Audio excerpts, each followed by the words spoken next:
Samedi 4 juillet 2015, nouvelle version du Grand Show de l'info. En ce samedi, désormais, nous recevrons un seul invité par semaine avec lequel nous débattrons, nous reviendrons sur l'actualité, sur une actualité en général. Cet invité pourra être politique ou bien spécialisé dans un domaine d'actualité, économie ou encore sport, voire la culture. Pour commencer aujourd'hui, nous allons recevoir David Recondo, spécialiste du Mexique. Plus qu'un bon nombre de pays émergents sont en butte depuis le début des années 2010 suite à des turbulences économiques telles la baisse sévère de la croissance, l'augmentation de l'inflation et l'accroissement des inégalités. Et je vous le disais donc, aujourd'hui, nous allons nous intéresser à un pays qui est peu abordé en France, c'est le Mexique. Et pour en parler avec nous, David Recondo, bonjour monsieur. Je rappelle que vous Bonjour. êtes chercheur affilié à l'Observatoire politique de l'Amérique latine et des Caraïbes. Alors le Mexique, c'est donc le pays qui a connu la croissance la plus faible depuis 1994, 1% de croissance par an et par habitant, alors que si l'on prend le Brésil ou encore le Chili, ces pays augmentent, mais depuis 2012, les choses ont changé et la croissance aussi entre 2 et 2,5%. Comment expliquer, David Recondo, une telle augmentation en si peu de temps? Alors, il faut juste rappeler tout d'abord que le Mexique partage 3000 kilomètres de frontière avec les États-Unis et que son économie, que ses exportations notamment, vont à plus de 80% vers les États-Unis. Ça, c'est vraiment une donnée brute, très importante, qui détermine toutes les réactions de l'économie mexicaine aux crises et au ralentissement que peut avoir l'économie états-unienne. Donc, le peu de croissance que vous avez constaté en contraste avec d'autres pays d'Amérique latine est dû essentiellement à la décélération, à la crise qu'a souffert l'économie des États-Unis pendant ce laps de temps. Contrairement aux autres pays que vous avez évoqués, qui eux exportent vers les États-Unis, vers l'Europe, mais aussi énormément vers l'Asie et sont donc tirés par leur, notamment, ont été finalement leur économie a été tirée vers le haut par les exportations de matières premières vers l'Asie, notamment vers la Chine, ce qui a été un peu, pour le coup, décéléré dernièrement, puisque la Chine elle-même connaît un ralentissement de son économie et donc est moins friande en importation de minerais et d'autres matières premières. Le pays est-il d'ailleurs toujours aussi dépendant du pétrole, une ressource Et historique? absolument, il est très dépendant du pétrole. C'est pas comparable toutefois au Venezuela, qui est un pays absolument dépendant du pétrole et de ses exportations de pétrole vers les États-Unis. Le Mexique a développé une industrie depuis les années 40, 1940. Donc il y a une base industrielle qui est importante. Et aussi depuis 1900, les années 1990, il y a une industrie de montage notamment dans l'automobile, mais aussi dans d'autres branches de l'électronique et de l'électroménager, qui fait qu'il y a quand même autre chose dans les exportations que l'exportation de pétrole. Malgré tout, en ce qui concerne notamment le budget de l'État, eh ben, celui-ci est constitué à plus de 40% dans son, disons, le plan de dépenses, le budget annuel, à 40% des revenus du pétrole, donc de la grande entreprise d'État qu'est Petróleos Mexicanos, Pemex pour son Mhm. acronyme. Alors sur les aspects sociaux à présent, eh bien c'est le poids de la jeunesse qui est incroyable. Il y a 30% de moins de 15 ans. Le Mexique c'est donc un peuple d'enfants et d'adolescents si on exagère bien évidemment, hein. Absolument, c'est un pays catholique avant tout. Oui. Et c'est un catholicisme populaire, bah, vous me direz que le reste de l'Amérique latine aussi, mais quand même, le Mexique, de ce point de vue-là, est peut-être plus marqué par une ferveur religieuse et un catholicisme populaire très diffus, important, qui a été, dans certaines régions les plus pauvres, mis à l'épreuve de la concurrence d'églises protestantes de filiation américaine, mais pas autant que dans d'autres pays, notamment en Amérique centrale, au Brésil. Donc le catholicisme reste dominant et ça explique une grande partie le taux de natalité. Mais par ailleurs, oui, c'est un pays jeune qui accuse toutefois, comme tous les pays de la région, un début de vieillissement de sa population, Hein, c'est très discret encore, mais d'ici une vingtaine d'années, le Mexique rejoindra les pays européens avec des personnes âgées de plus en plus importantes. Mais pour l'instant, c'est vrai, c'est un pays très jeune. Donc on arrive sur le marché du travail, quid justement du chômage? Oui, il y a énormément de chômage. Alors surtout, il y a au moins 40, voire selon les indicateurs, 50% de la population active qui est dans un marché informel, un marché noir de la main-d'œuvre, donc dans une économie informelle, hors de toute protection sociale, de tout contrat, de tout. Donc là, peut-être qu'il faut relativiser les chiffres du chômage, parce que ces chiffres sont des chiffres officiels par définition, et énormément de gens travaillent sans déclarer leur travail et sans payer les impôts qui se doivent, etc. Donc on assume effectivement qu'il y a des taux de chômage assez élevés pour les jeunes, mais il faut relativiser cette donnée-là. Il y a énormément de gens actifs, j'insiste, dans l'ombre, on va dire, d'un marché, un marché informel. Et l'économie mexicaine est-elle justement toujours aussi dépendante de ses exportations vers l'Amérique et les États-Unis surtout?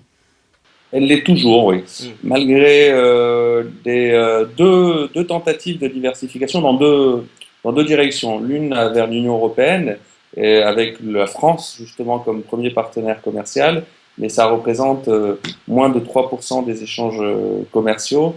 Et vers l'Asie, avec une alliance pacifique faite avec d'autres pays du front pacifique, dont la Colombie et le Chili que vous évoquiez tout autant que le Pérou, qui s'allient donc pour approfondir leurs relations commerciales avec la Chine notamment et d'autres pays d'Asie.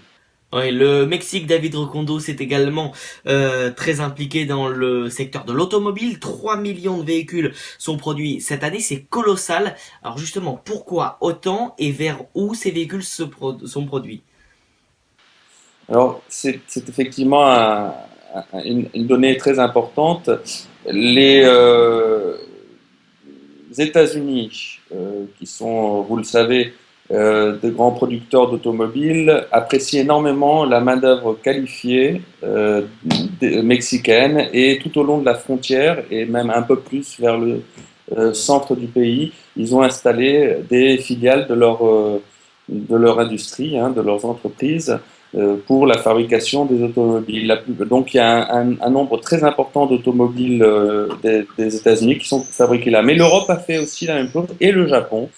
J'insiste, il y a un bassin de main-d'œuvre formée qui a à un moment donné été menacé, puisque les Chinois attiraient toutes ces délocalisations, car leur salaire était moindre, la main-d'œuvre était moins chère. Mais dernièrement, la Chine a perdu ce différentiel en sa faveur, puisque les ouvriers exigent maintenant en Chine aussi une augmentation des salaires. Et en même temps, à salaire presque égaux, eh ben, ils ont au Mexique l'assurance d'avoir des gens qui sont formés, qui ont une valeur ajoutée, disons, une expertise, une véritable qualification qui est fort appréciable. Et puis il y a évidemment la facilité d'accès pour ensuite exporter ces automobiles ailleurs en Amérique latine, ou toujours vers le marché états-unien et canadien. Et alors justement, est-ce que pendant la période de la crise mondiale de 2007, le Mexique, un peu comme l'Inde ou encore le Brésil, d'une moindre manière, a dans un premier temps profité de la demande intérieure pour ses consommateurs? Oui, il y a un véritable marché national qui se développe depuis quelques années pour tout, mais pas seulement pour les automobiles, mais pour absolument tout. Et quand je dis tout, c'est tous les produits manufacturés, mais aussi les produits illicites. Et ça marque énormément l'économie nationale, mais aussi d'autres aspects de la vie nationale au Mexique, dont l'insécurité, et je pense notamment à la consommation de drogue synthétique. Donc, ça veut dire quoi? Ça veut dire que c'est une véritable économie émergente. Elle n'est comparable de ce point de vue-là qu'au Brésil, dans sa taille, dans sa puissance, dans ce qu'elle représente. C'est une économie qui se développe avec des classes moyennes, hein, de différents niveaux, selon les lieux, selon les villes, mais une véritable classe moyenne, et un marché en général qui est plutôt dynamique. Donc c'est un moteur de croissance aussi, et ça permet de relativiser un peu la dépendance qui reste très très forte vis-à-vis des États-Unis notamment, comme je le disais préalablement. Le rôle de la Chine, à présent, vous en avez beaucoup parlé depuis quelque temps. Le Brésil a comme premier partenaire donc la Chine. On a donc l'impression que la Chine est de plus en plus présente dans la partie latino-américaine, hein, et c'est vrai. Très présente, plutôt dans le cône sud, hein, les pays du sud de l'Amérique latine. Vous évoquiez le Chili, c'est vrai pour le Chili, mais c'est vrai aussi pour les autres pays, y compris les pays andins, la Bolivie, le Pérou, la Colombie, et bien sûr pour le Brésil. Et en Amérique centrale également, tous les petits pays d'Amérique centrale, et pour ce qui est du Mexique, la présence se fait sentir aussi au Mexique d'une moindre façon et de façon plus discrète et indirecte, car j'insiste, l'économie, disons énergétique, hein, toute l'industrie énergétique est plutôt tournée vers les États-Unis, mais cherche à créer des synergies avec la Chine. En conclusion, David Recondo, s'il y avait 2 ou 3 faiblesses que l'on pourrait attribuer au Mexique, quelles seraient-elles? La première est liée au problème de sécurité. C'est à double tranchant parce que alors il y a un problème de sécurité qui peut faire que certains investisseurs hésitent à venir s'installer au Mexique, car nous avons peu évoqué cette question-là, mais les investissements directs en provenance de l'Amérique du Nord, de l'Europe et de la Chine sont très importants. Et ça, vous le savez, dans une économie nationale, c'est très important. C'est pas seulement les exportations, hein, disons l'équilibre entre exportation et importation, mais c'est ces investissements directs d'industrie, d'entreprises qui viennent s'installer directement au Mexique. Et la tendance a été très positive ces 10-15 dernières années. Elle n'a pas été tout à fait touchée par la crise d'insécurité que vit le pays depuis une dizaine d'années, mais c'est une possibilité, évidemment, car vous le savez maintenant, les cartels de la drogue mexicains contrôlent le trafic de drogue dans tout l'hémisphère américain pratiquement, et ils ont pris le dessus sur les Colombiens notamment, et aussi donc ailleurs, en Europe, en Afrique de l'Ouest, etc. Donc ça, c'est un vrai problème. Ça ne menace pas de la même façon l'ensemble du territoire national, mais c'est un vrai risque. Et puis, il y a un autre aspect de cela, c'est que l'économie est aussi boostée par les narcodollars, c'est-à-dire le blanchiment de l'argent de la drogue. Alors, c'est à la fois bon parce que ça entretient tout un marché, mais en même temps, évidemment, c'est potentiellement une faiblesse, car cet argent, on a du mal à le contrôler. Et les Américains, évidemment, sont tout à fait sourcilleux sur cette question-là. Merci beaucoup David Recondo d'avoir accepté notre invitation. À très bientôt dans le grand show de l'info. Je rappelle que vous êtes chercheur affilié à l'Observatoire politique de l'Amérique latine et des Merci. Caraïbes. Tout de suite, c'est le récap, le résumé complet de l'actualité de la semaine en images. Et dans l'actualité cette semaine, l'Égypte a été secouée par une vague de violence. L'État islamique a mené plusieurs attaques d'ampleur dans le Sinaï mercredi sur une quinzaine de postes de contrôle routier et des commissariats. Les combats ont fait plus de 70 morts parmi les policiers et soldats égyptiens ainsi qu'une quarantaine de djihadistes. Et 2 jours plus tôt, lundi, le procureur général du pays a été tué dans un attentat contre son convoi au Caire. Depuis plusieurs mois, les institutions judiciaires sont dans le viseur des islamistes qui ont appelé à intensifier les attaques pendant le Ramadan. Le sort de la Grèce est suspendu au référendum qui va se dérouler demain dimanche pour ou contre les nouvelles mesures d'austérité proposées par les créanciers du pays, l'Union européenne, le FMI et la BCE. Lundi, une grande manifestation pour le non a rassemblé 17 000 personnes à Athènes et Thessalonique, et le Premier ministre Alexis Tsipras a quant à lui appelé logiquement à voter non, le gouvernement n'écartant pas la possibilité de démissionner en cas de victoire du oui. Les relations diplomatiques entre les États-Unis et Cuba sont officiellement rétablies. Barack Obama l'a annoncé mercredi, suivi par Raúl Castro, les 2 hommes affirmant que des ambassades seraient prochainement réouvertes à La Havane et Washington. Le président des États-Unis a aussi appelé le Congrès à lever l'embargo contre Cuba. Charles Pasqua est mort lundi à l'âge de 88 ans des suites d'un accident cardiaque.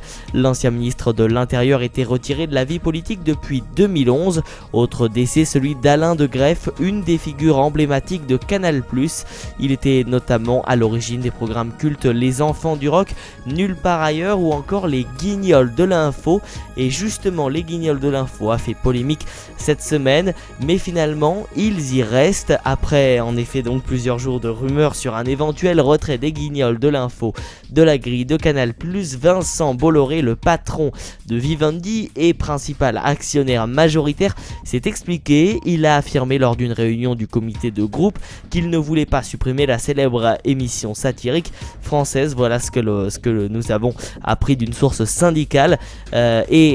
Pour cause, l'affaire avait tellement grandi que Delphine Ernotte, future présidente de France Télévisions, s'était dit prête à accueillir les marionnettes sur le groupe public si l'émission venait à être supprimée.